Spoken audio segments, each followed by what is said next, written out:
12 brutal dating mistakes that turn people off. Do you think your dating life is not as smooth as it could be?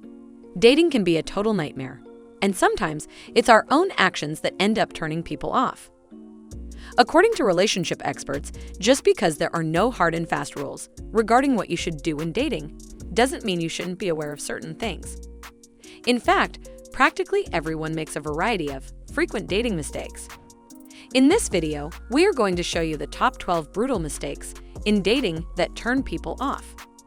Knowing these mistakes can help you understand the dating tactics that will improve your dating life. With that said, here are the top 12 brutal mistakes of dating that turn people off. Welcome to a new video from the Social Psychology Masters YouTube channel. If you're new here, subscribe for more social psychology videos. And comment down below, I subscribed, and let us welcome you. Let's start. Number 12. Being too needy. Everyone wants to feel needed, but you don't want to appear desperate or attached to the person you're dating. Relationship expert David Bennett, co-founder of The Popular Man, says that if you notice that you're always texting them first, checking their social media, only making time for them, and so on, that can help you set healthy boundaries. Some of the signs of desperation are needing the person by your side all the time, needing constant validation, expecting the other person to change for you, changing your own interests for the other person, and many more. Number 11. Being overly receptive to dating. When you're really excited about someone, it's easy to go overboard and become overly receptive to dating. You may start texting them constantly, trying to make plans, and bending over backwards to make them happy. While it's certainly important to be enthusiastic about someone you're interested in, it's also important to maintain your own independence and self-respect. Otherwise, you may come across as desperate or clingy. It will not only turn people off, but it can also make you seem like you have no life outside of your relationship. Keep things balanced and don't let yourself become too consumed by your dating life. Number 10. Trying to rush a deep connection. Many people will try to develop a deeper, vulnerable connection with a possible romantic partner by bonding over pain spots early in dating, according to experts. For example, on a first or second date, individuals often chat about their ex-partners, which is a big no-no, she explains. On a first date, mutual respect and trust have yet to be built, so this is the time to put your best foot forward while staying loyal to yourself. You don't want to build a relationship on the foundation of suffering and complacency, but rather on your strengths and traits that actually define who you are. Number 9. Not being yourself. You frequently want to display your best self when you're attracted to someone. However, there is a thin line between that and pretending to be someone you aren't. Being unauthentic, according to Dana McNeil, creator of The Relationship Place, may actually make you less attractive to others.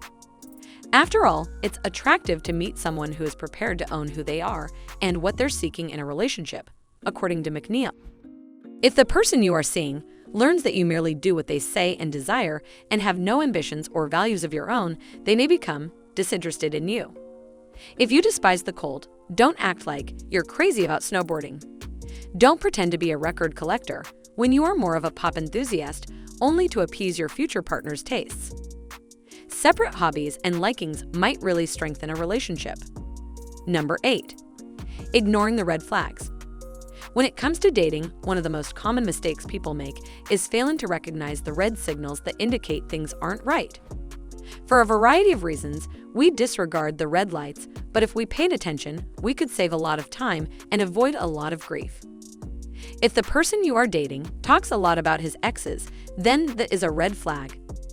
Some of the other red flags that you should be looking out for are: the person doesn't remember the plans you made together, the person doesn't return your calls, the person doesn't stay transparent and hides a lot about them, and many more. Maybe we can cover this in one of our next videos. If you want us to make a video about it, let us know in the comments. Number 7. Dating only one person at a time. You have no reason to put all of your efforts into one person if you're not in an exclusive relationship, especially if they're not just focused on you. Dating and being in a relationship aren't the same thing, says Taminia, an online dating expert. According to her, actively dating entails meeting, experiencing, and ultimately assessing new people with the goal of a relationship. Not only that, but dating numerous individuals at once. helps you avoid over-attaching to one person too soon, and allows you to observe people in a variety of scenarios before settling down with one. Number 6. Dating too many people at the same time. On the other hand, dating a large number of people can lead to complications. According to Eric Patterson, a professional psychotherapist in Pennsylvania, being associated with too many individuals can make it difficult to feel satisfied with just one person. One person may have been the best cook, another could have been really handy around the house, another could have had an unrivaled sense of humor, and yet another could have been an incredible sexual partner, he says. None of these people were perfect, and none of them completely satisfied you, but their distinguishing features will be imprinted on your mind. Number 5. Carrying out baggage from the previous relationship. Before you take your wounds into the next one, make sure you're healed and have let go of the baggage from your prior love, he advises. Work through the patterns and themes of what hurts, what still remains in your heart, and where you are vulnerable with a therapist or relationship coach. Number 4. Having one-sided conversations. When meeting someone new, we all want to make a great first impression.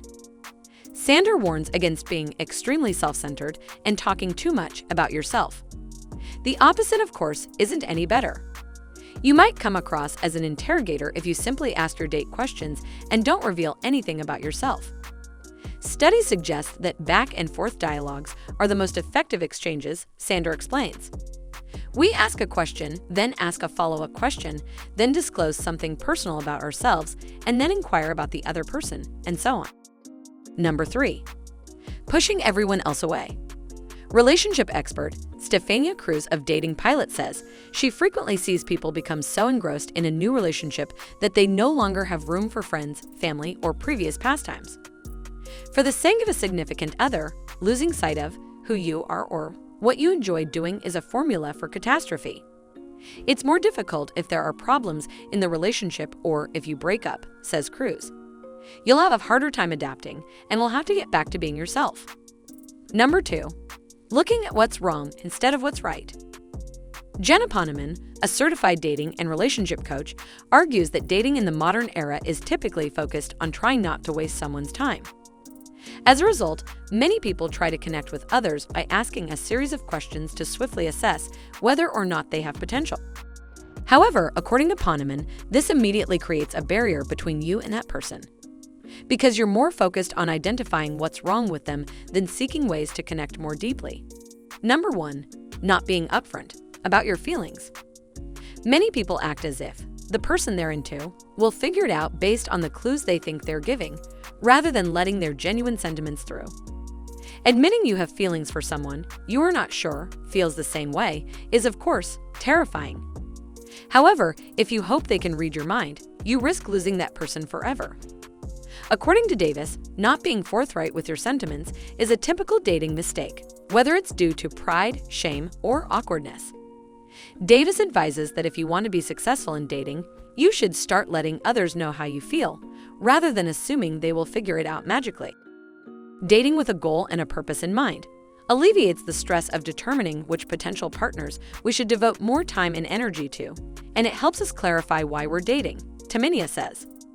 Knowing why we're dating clears things up, prevents us from spending too much time with people who aren't right for us, and helps us find good partners more quickly.